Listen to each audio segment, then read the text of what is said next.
Yes, we think that America, which is a very young country, has never had its own religion. The religions here now have come across the ocean. It's about time for the American people to grow up a little and develop their new form of worship. Now, every new religion repeats the same message and goals of the old religion because God doesn't change his blueprint.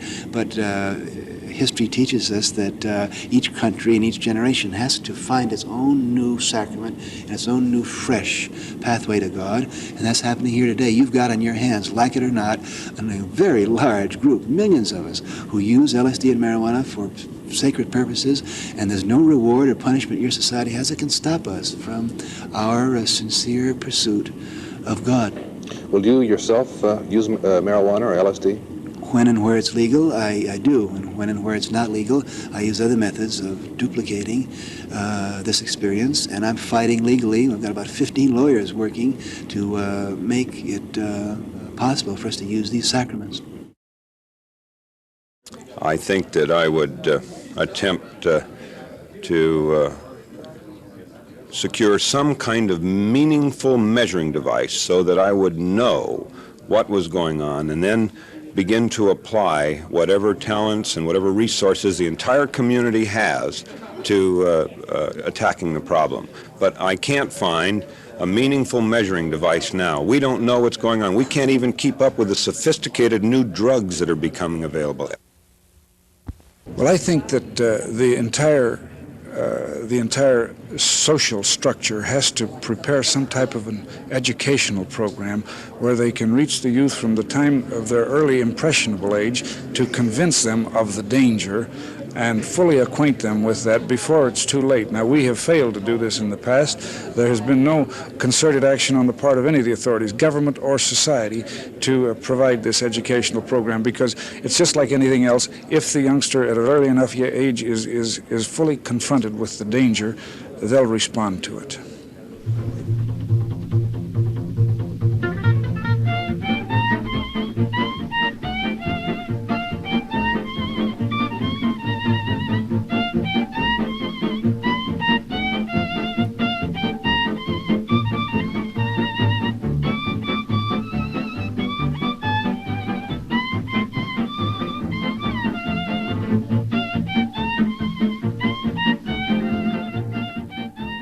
$250 micrograms, which is 100 times less than the weight of a postage stamp, is a full adult dosage, and it can reoccur unpredictably.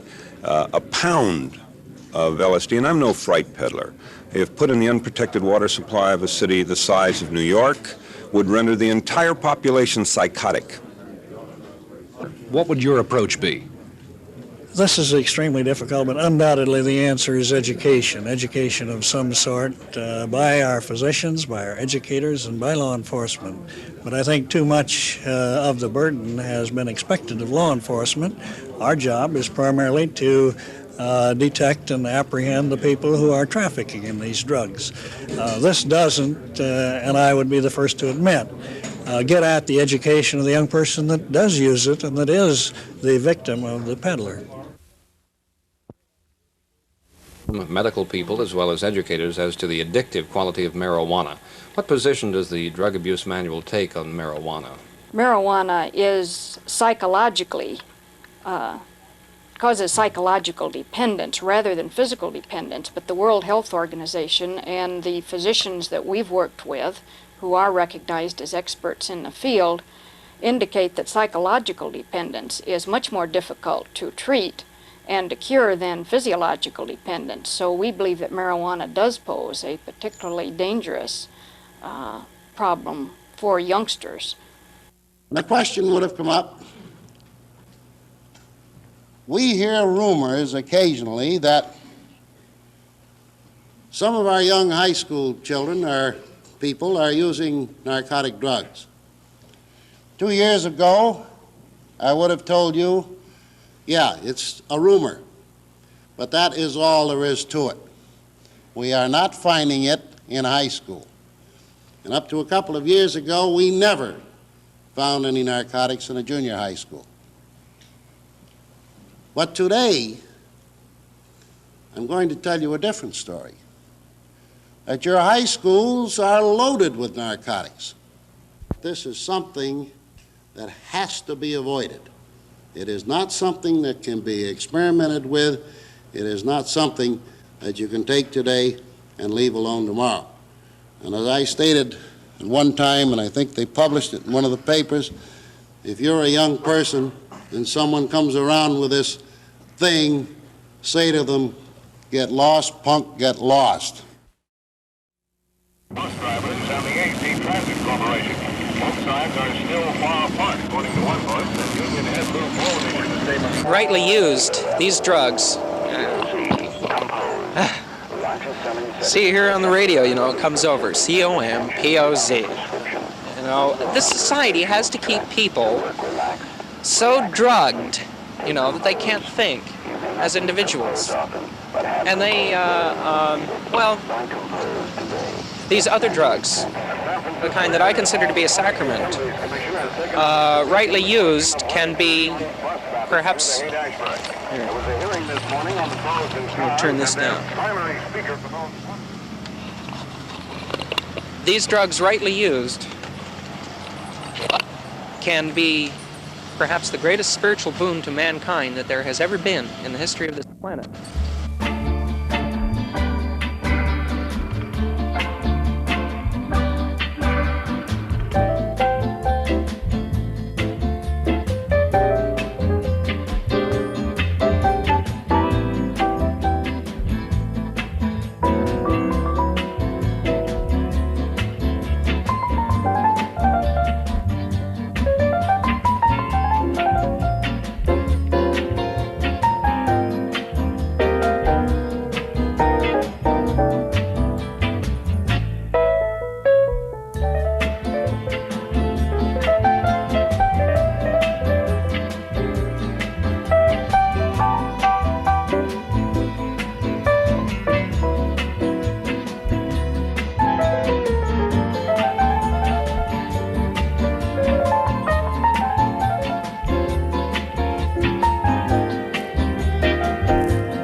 One we had recently was almost incredible. At the time the officers arrived, a marijuana party was, a pot party was in progress, and the floor of the living room was ankle deep in popped popcorn.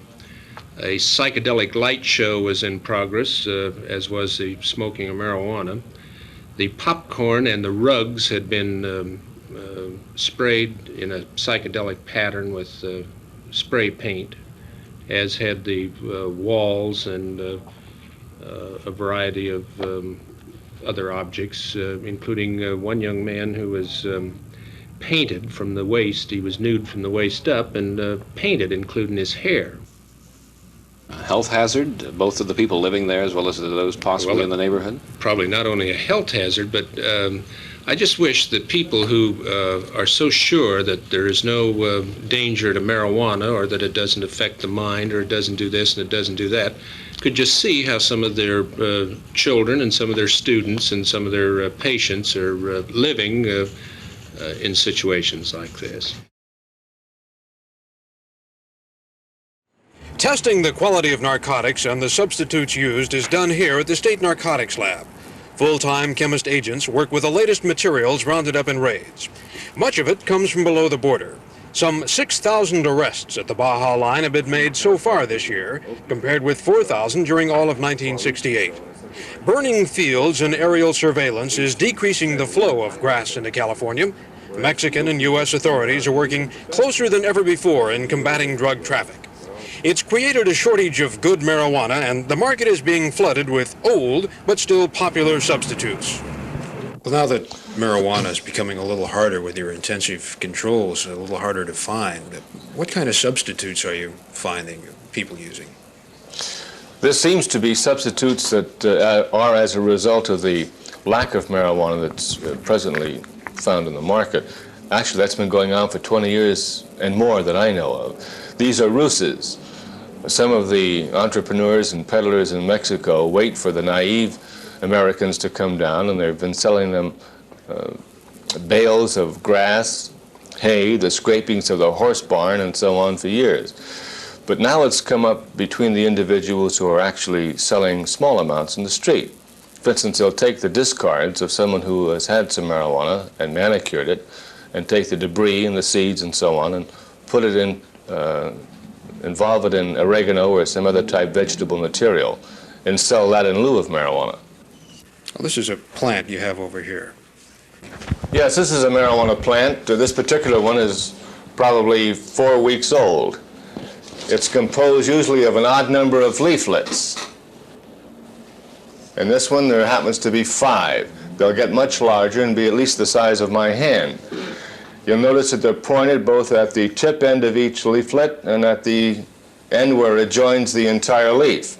The edges are serrated, and the actual constituent tetrahydrocannabinol and so on is found on the surface of the leaf and on the underside, particularly the female plant. It has the highest yield.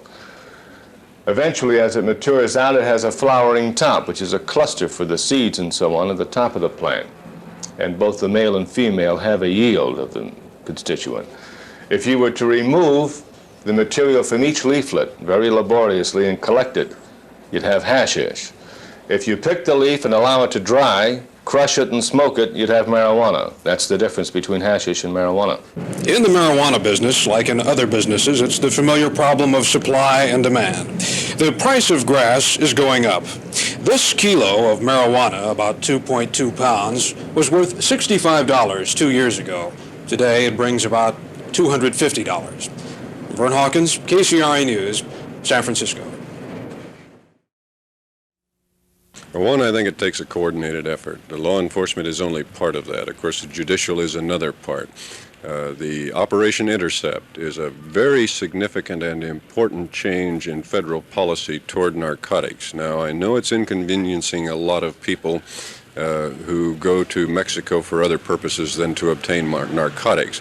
But there's no question that in California and in Berkeley in particular, a significant supply of the narcotics that are available come from Mexico. Now, shutting off the border, I'm sure, will have an effect. In the drug centers of the Bay Area, the Haight-Ashbury among them, marijuana is still available. Its price, now more than $200 a kilo, went up beginning last spring. It was less than $100. In the past month, it has continued its climb, but not dramatically.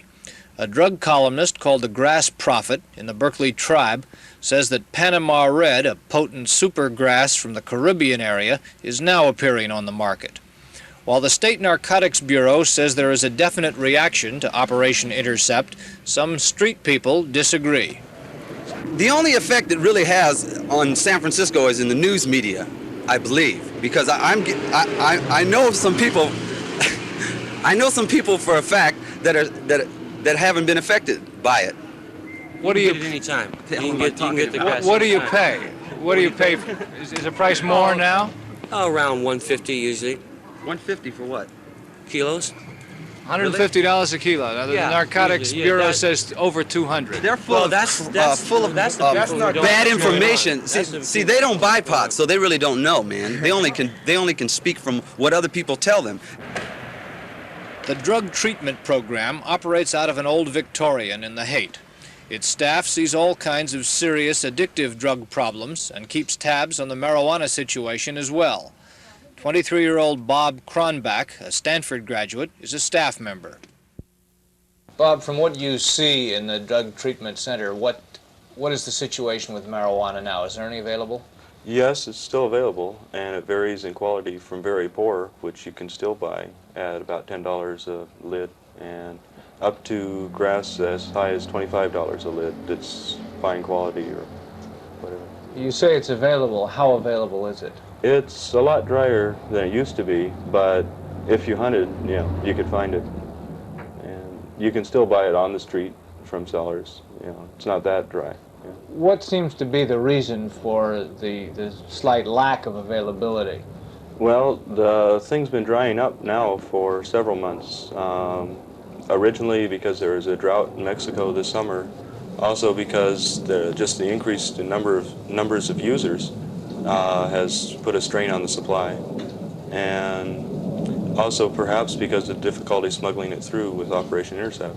Some law enforcement officials say that their clampdown is partially responsible for the high prices and the unavailability of marijuana now. Do you agree with that? No, not really. It has cut down for some people the availability, but those are mostly people like in high schools and suburban areas where they haven't been able to get it that well anyway. In an urban area like San Francisco, it's still very available. For whatever reason, marijuana is in short supply or is expensive. One result seems to be a move to harder drugs. At the high school level, barbiturates like Nembutal and Secondol are now easier to get than marijuana. They are addictive and, we are told, increasingly popular. Spencer Michaels, KCRA News, San Francisco.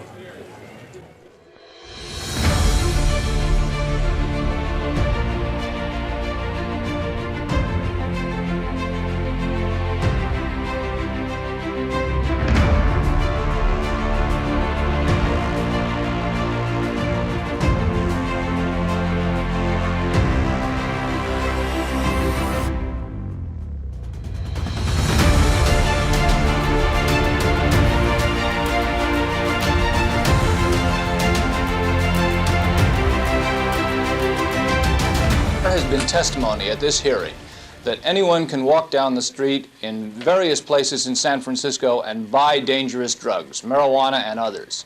Why haven't the police been able to stop this? Well, of course, here again, everything is dropped on the doorstep of the police.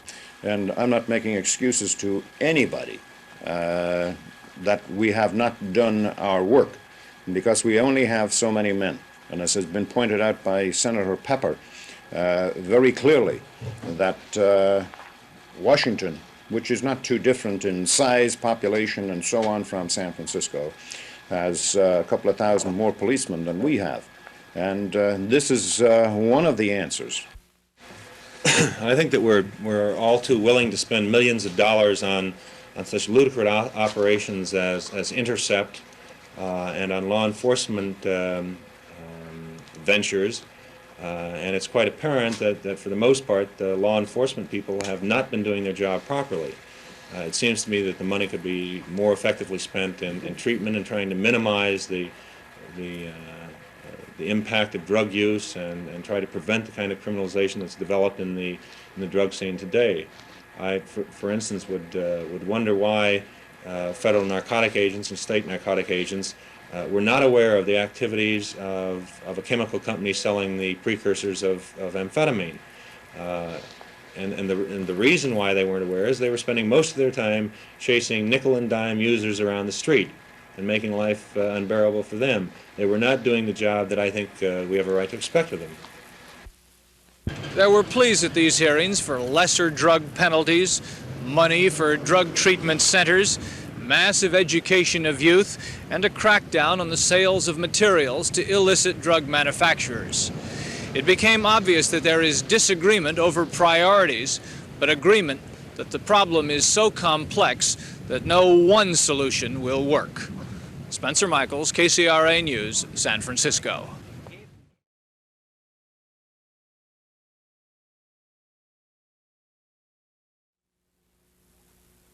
Mr. Linkletter, it has been said by pharmacologists here in San Francisco and by others that there is no proven link between taking LSD and suicidal behavior.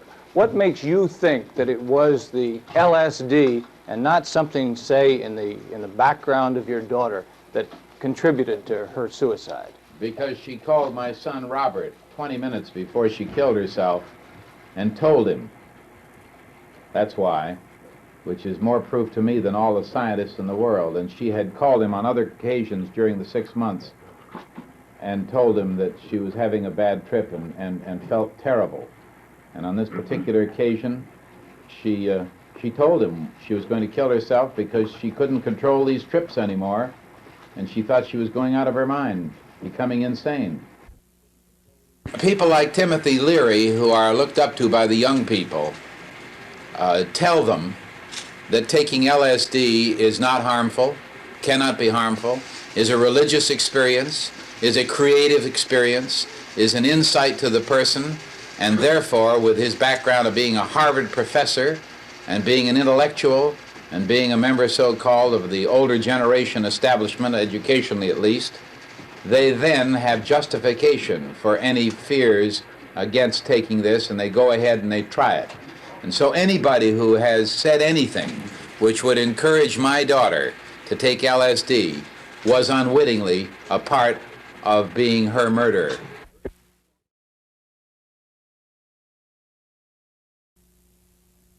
Cameras as well as tape recorders were barred from the session, but during the hour-long meeting, much was accomplished. The Rules Committee had seemingly preconceived that Resolution 23 by Senators Moscone and Marks favored one side of the marijuana issue. But Senator Moscone, addressing the members from here, seemingly convinced them that the wording of the resolution could easily be changed by the committee. What really was needed was the gathering of voluminous information on both sides of the marijuana question, social as well as economic. Well, I don't know that I can please everybody. I hope I'm not that naive. I hope I can tell them I have been rational, as has been the Senate, by creating a select committee that will hear testimony from everybody, experts as well as non-experts, as to some of the evils of marijuana as well as some of those that are nothing more than mythology. A number of expert witnesses testified both for and against the setting up of an information-gathering select committee. One of those testifying for such committee was Dr. Thomas Ungerleider of UCLA, who for the last 2 years has served on the President's committee to study marijuana and drug abuse. They'd find out about marijuana and its lack of progression to other drugs and its lack of cause of crime. They'd find that it's not a harmless drug. They would probably most importantly find that our legal system here in California concerning marijuana is one of the worst in the country, with it being a felony arrest and with all that that implies in terms of search and seizure. They would find that we are so focusing, either by intent or because they're there, on the users, that the major sellers, the top of the distribution pyramid, is not being reached, and 4 tons a day, indeed, of marijuana come into the area, that it's being used not just by students or antisocial people, but by a wide variety of people who are older and settled and so forth. That marijuana will not replace alcohol, which is our greatest drug problem and will always be, and is more attuned to a competitive society like this. No Rules Committee decision today, but ahead, a probable rewording of Senate Resolution 23 and the acceptance of a committee to look into information regarding marijuana and to seek alternate solutions to a problem that both sides agree isn't working. Mike Boyd, KCRA News, at the state capitol. With that cat there? Must be full of reefer. Full of reefer? Yeah, man. You mean that cat's high? Sailing. Sailing lightly. Get away from here. Man, is that the reefer, man? That's the reefer, man. I believe he's losing his mind. I think he's lost his mind.